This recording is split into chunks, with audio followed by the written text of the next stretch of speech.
বাড়ি থেকে প্রায় 1 কিলোমিটার দূরে নিজের জমিতেই গলায় দড়ি দিয়ে আত্মহত্যা করলেন এক বৃদ্ধ। ঘটনাকে ঘিরে জোর চাঞ্চল্য তৈরি হলো মালদার মানিকচক থানার মথুরাপুর উৎসবটোলা এলাকায়। জানা গেছে মৃত বৃদ্ধের নাম রূপেন মণ্ডল, বয়স 80 বছর, বাড়ি মথুরাপুরের উৎসবটোলায়। পরিবার সূত্রে খবর, রূপেন মণ্ডলের বাড়ি থেকে প্রায় 1 কিলোমিটার দূরে তার জমি রয়েছে। তিনি প্রতিদিনের মতো মঙ্গলবারে জমি দেখাশোনা করতে গিয়েছিলেন, কিন্তু রাত হয়ে গেলেও বাড়ি না ফেরায় পরিবারের লোকজনেরা খোঁজাখুঁজি শুরু করেন। ওই সময় জমিতে একটি গাছের সঙ্গে গলায় দড়ি দিয়ে তাকে মৃত অবস্থায় ঝুলতে দেখেন গ্রামবাসীরা।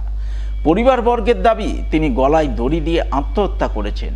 যদিও আত্মহত্যার কারণ সম্পর্কে তারা কিছুই জানাতে পারেননি।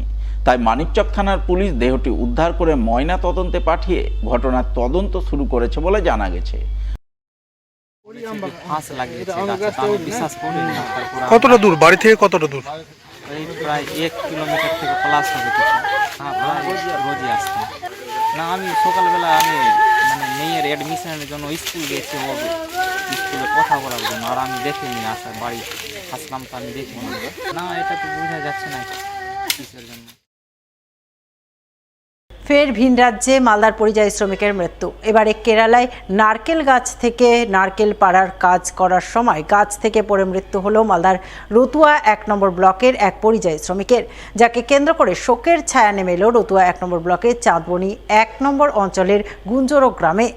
জানা গেছে মৃত পরিযায়ী শ্রমিকের নাম মিজানুর রহমান, বয়স 26 বছর। বিয়ে হলেও বর্তমানে স্ত্রীর সঙ্গে ছাড়াছাড়ি হয়ে গেছে। তাই বাবা মা এবং এক নাবালক কন্যাকে নিয়েই তার সংসার।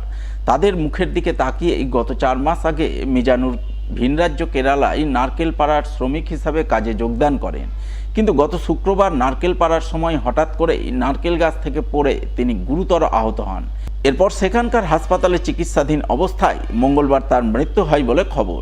আর এই খবর জানতে পেরেই রতুয়া 1 নম্বর ব্লকের গুঞ্জরো গ্রামে বুধবার শোকের ছায়া নেমে আসে।